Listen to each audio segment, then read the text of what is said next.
Madam Vice President, my fellow Americans, to state the obvious, 1 year ago today, in this sacred place, democracy was attacked, simply attacked. The will of the people was under assault. The Constitution, our Constitution, faced the gravest of threats. Outnumbered in the face of a brutal attack, the Capitol Police, the D.C. Metropolitan Police Department, the National Guard, and other brave law enforcement officials saved the rule of law. Our democracy held. We, the people, endured. We, the people, prevailed. For the first time in our history, a president had not just lost an election, he tried to prevent the peaceful transfer of power as a violent mob breached the Capitol. But they failed. They failed. And on this day of remembrance, we must make sure that such attack never happens again. I'm speaking to you today from Statuary Hall in the United States Capitol. This is where the House of Representatives met for 50 years in the decades leading up to the Civil War. This is on this floor. It's where young Congressman of Illinois, Abraham Lincoln, sat at desk 191. Above him, above us, over that door leading into the rotunda, is a sculpture depicting Cleo, the muse of history. In her hands, an open book in which she records the events taking place in this chamber below. Cleo stood watch over this hall 1 year ago today, as she has for more than 200 years. She recorded what took place, the real history, the real facts, the real truth, the facts and the truth that Vice President Harris just shared, and that you and I and the whole world saw with our own eyes. The Bible tells us that we shall know the truth, and the truth shall make us free. We shall know the truth. Well, here is the God's truth about January 6, 2021. Close your eyes. Go back to that day. What do you see? Rioters rampaging, waving for the first time inside this Capitol Confederate flag that symbolized the cause to destroy America, to rip us apart. Even during the Civil War, that never, ever happened. But it happened here in 2021. What else do you see? A mob breaking windows, kicking in doors, breaching the Capitol. American flags on poles being used as weapons, as spears. Fire extinguishers being thrown at the heads of police officers. A crowd that professes their love for law enforcement assaulted those police officers, dragged them, sprayed them, stomped on them. Over 140 police officers were injured. We all heard the police officers who were there that day testify to what happened. One officer called it, quote, a medieval battle, and that he was more afraid that day than he was fighting the war in Iraq. They've repeatedly asked since that day, how dare anyone diminish, belittle, or deny the hell they were put through? We saw with our own eyes. Rioters menaced these halls, threatening the life of the Speaker of the House, literally erecting gallows to hang the Vice President of the United States of America. But what did we not see? We didn't see a former president who had just rallied the mob to attack, sitting in the private dining room off the Oval Office in the White House, watching it all on television and doing nothing for hours as police were assaulted, lives at risk, the nation's capital under siege. This wasn't a group of tourists. This was an armed insurrection. They weren't looking to uphold the will of the people. They were looking to deny the will of the people. They were looking to uphold, they weren't looking to uphold a free and fair election. They were looking to overturn one. They were looking to save the cause of America. They were looking to subvert the Constitution. This isn't about being bogged down in the past. This is about making sure the past isn't buried. That's the only way forward. That's what great nations do. They don't bury the truth. They face up to it. Sounds like hyperbole, but that's the truth. They face up to it. We are a great nation. My fellow Americans, in life there's truth, and tragically there are lies. Lies conceived and spread for profit and power. We must be absolutely clear about what is true and what is a lie. And here's the truth. The former President of the United States of America has created and spread a web of lies about the 2020 election. He's done so because he values power over principle, because he sees his own interest as more important than his country's interest, than America's interest, and because his bruised ego matters more to him than our democracy or our Constitution. He can't accept he lost, even though that's what 93 United States senators, his own attorney general, his own vice president, governors and state officials in every battleground state have all said he lost. That's what 81 million of you did as you voted for a new way forward. He has done what no president in American history, the history of this country, has ever done. He refused to accept the results of an election and the will of the American people.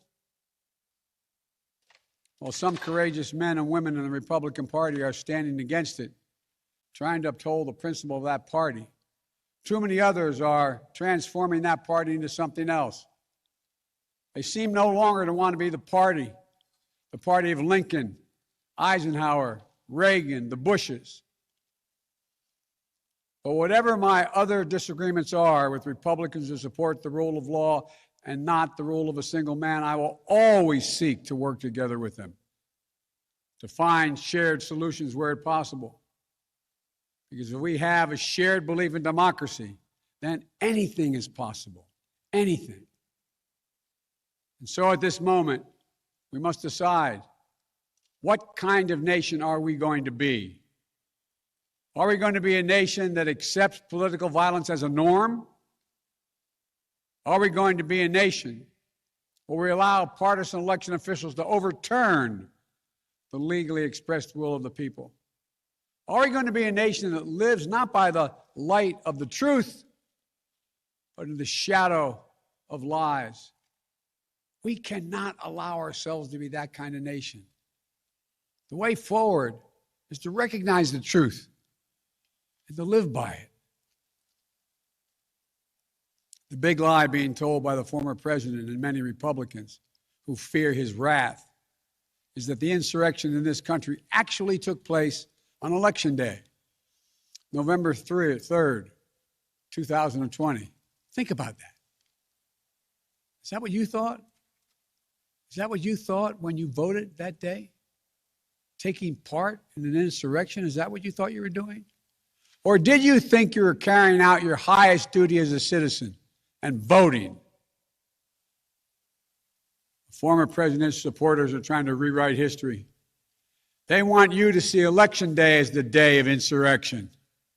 And the riot that took place here on January 6th as a true expression of the will of the people.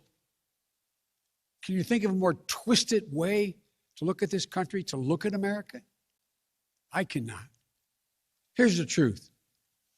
The election of 2020 was the greatest demonstration of democracy in the history of this country. More of you voted in that election than have ever voted in all of American history. Over 150 million Americans went to the polls and voted that day. In a pandemic, some at great risk to their lives. They should be applauded, not attacked. Right now, in state after state, new laws are being written, not to protect the vote, but to deny it. Not only to suppress the vote, but to subvert it. Not to strengthen or protect our democracy, but because the former president lost, instead of looking at the election results from 2020 and saying they need new ideas or better ideas to win more votes, the former president and his supporters have decided the only way for them to win is to suppress your vote and subvert our elections. It's wrong. It's undemocratic. And frankly, it's un-American. The second big lie being told by the former president and his supporters is that the results of the election of 2020 can't be trusted. The truth is that no election in American history has been more closely scrutinized or more carefully counted. Every legal challenge questioning the results in every court in this country that could have been made was made and was rejected. Often rejected by Republican-appointed judges, including judges appointed by the former president himself, from state courts to the United States Supreme Court. Recounts were undertaken in state after state. Georgia counted its results 3 times, with 1 recount by hand. Phony partisan audits were undertaken long after the election in several states. None changed the results. And in some of them, the irony is the margin of victory actually grew slightly. So let's speak plainly about what happened in 2020. Even before the first ballot was cast, the former president was preemptively sowing doubt about the election results. He built his lie over months. It wasn't based on any facts. He was just looking for an excuse, a pretext, to cover for the truth. He's not just a former president. He's a defeated former president. Defeated by a margin of over 7 million of your votes in a full and free and fair election. There is simply zero proof the election results were inaccurate. In fact, in every venue where evidence had to be produced, an oath to tell the truth had to be taken, the former president failed to make his case. Just think about this. The former president and his supporters have never been able to explain how they accept as accurate the other election results that took place on November 3rd. The elections for governor, United States Senate, House of Representatives. Elections which they closed the gap in the House. They challenged none of that. President's name was first. Then we went down the line. Governors, senators, House of Representatives. Somehow those results are accurate on the same ballot. But the presidential race was flawed. And on the same ballot, the same day, cast by the same voters. The only difference, the former president didn't lose those races. He just lost the one that was his own. Finally, the third big lie being told by a former president and his supporters is that the mob who sought to impose their will through violence are the nation's true patriots. Is that what you thought when you looked at the mob ransacking the Capitol, destroying property, literally defecating in the hallways, rifling through the desks of senators and representatives, hunting down members of Congress? Patriots? Not in my view. To me, the true patriots were the more than 150 Americans who peacefully expressed their vote at the ballot box. The election workers who protected the integrity of the vote. And the heroes who defended this Capitol. You can't love your country only when you win. You can't obey the law only when it's convenient. You can't be patriotic when you embrace and enable lies. Those who stormed this Capitol, and those who instigated and incited, and those who called on them to do so, held a dagger at the throat of America, at American democracy. They didn't come here out of patriotism or principle. They came here in rage, not in service of America, but rather in service of one man. Those who incited the mob, the real plotters who were desperate to deny the certification of this election, defy the will of the voters. But their plot was foiled. Congressmen, Democrats, and Republicans stayed. Senators, representatives, staff, they finished their work the Constitution demanded. They honored their oath to defend the Constitution against all enemies, foreign and domestic. Look, folks, now it's up to all of us, to we the people, to stand for the rule of law, to preserve the flame of democracy, to keep the promise of America alive. That promise is at risk, targeted by the forces that value brute strength over the sanctity of democracy, fear over hope, personal gain over public good. Make no mistake about it, we're living at an inflection point in history, both at home and abroad. We're engaged anew in a struggle between democracy and autocracy, between the aspirations of the many and the greed of the few, between the people's right of self-determination and the self-seeking autocrat. From China to Russia and beyond, they're betting that democracy's days are numbered. They've actually told me democracy is too slow, too bogged down by division to succeed in today's rapidly changing, complicated world. And they're betting. They're betting America will become more like them and less like us. They're betting that America is a place for the autocrat, the dictator, the strongman. I do not believe that. That is not who we are. That is not who we have ever been. And that is not who we should ever, ever be. Our founding fathers, as imperfect as they were, set in motion an experiment that changed the world, literally changed the world. Here in America, the people would rule. Power would be transferred peacefully, never at the tip of a spear or the barrel of a gun.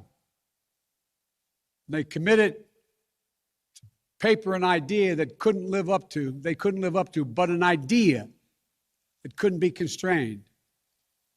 Yes, in America, all people are created equal. We reject the view that if you succeed, I fail. If you get ahead, I fall behind. If I hold you down, I somehow lift myself up.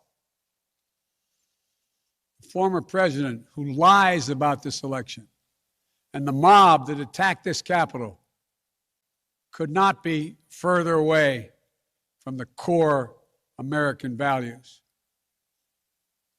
They want to rule, or they will ruin. Ruin what our country fought for at Lexington and Concord, at Gettysburg and Omaha Beach, Seneca Falls, Selma, Alabama. What we were fighting for?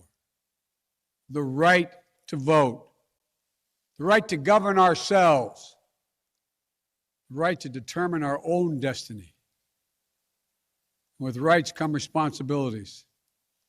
The responsibility to see each other as neighbors, Maybe we disagree with that neighbor, but they're not an adversary. Responsibility to accept defeat. Then get back in the arena and try again the next time to make your case. Responsibility to see that America is an idea. An idea requires vigilant stewardship. As we stand here today, 1 year since January 6, 2021, the lies that drove the anger and madness we saw in this place, they have not abated. So we have to be firm, resolute, and unyielding in our defense of the right to vote and to have that vote counted. Some have already made the ultimate sacrifice in this sacred effort. Jill and I have mourned police officers in this Capitol Rotunda not once but twice in the wake of January 6th. Once to honor Officer Brian Sicknick, who lost his life the day after the attack, and the second time to honor Officer Billy Evans, who lost his life defending this Capitol as well. We think about the others who lost their lives and were injured, and everyone living with the trauma of that day, from those defending this Capitol, to members of Congress in both parties and their staffs, to reporters, cafeteria workers, custodial workers, and their families. Don't kid yourself. The pain and scars from that day run deep. I've said it many times, and it's no more true or real than we think about the events of January 6th. We are in a battle for the soul of America. A battle that by the grace of God and the goodness and greatness of this nation, we will win. Believe me, I know how difficult democracy is, and I'm crystal clear about the threats America faces. But I also know that our darkest days can lead to light and hope. From the death and destruction, as the Vice President referenced in Pearl Harbor, came the triumph over the forces of fascism. From the brutality of Bloody Sunday on the Edmund Pettus Bridge came historic voting rights legislation. So now let's step up, write the next chapter in American history, where January 6th marks not the end of democracy, but the beginning of a renaissance of liberty and fair play.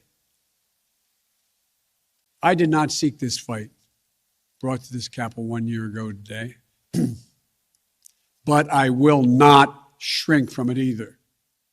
I will stand in this breach. I will defend this nation, and I will allow no one to place a dagger at the throat of democracy. We will make sure the will of the people is heard, that the ballot prevails, not violence, that authority in this nation will always be peacefully transferred. I believe the power of the presidency and the purpose is to unite this nation, not divide it, to lift us up, not tear us apart. To be about us, not about me. Deep in the heart of America burns a flame, lit almost 250 years ago, of liberty, freedom, and equality. This is not a land of kings or dictators or autocrats. We're a nation of laws, of order, not chaos, of peace, not violence. Here in America, the people rule through the ballot, and their will prevails. So let us remember, together, we're one nation, under God, indivisible. That today, tomorrow, and forever at our best, we are the United States of America. God bless you all. May God protect our troops. And may God bless those who stand watch over our democracy.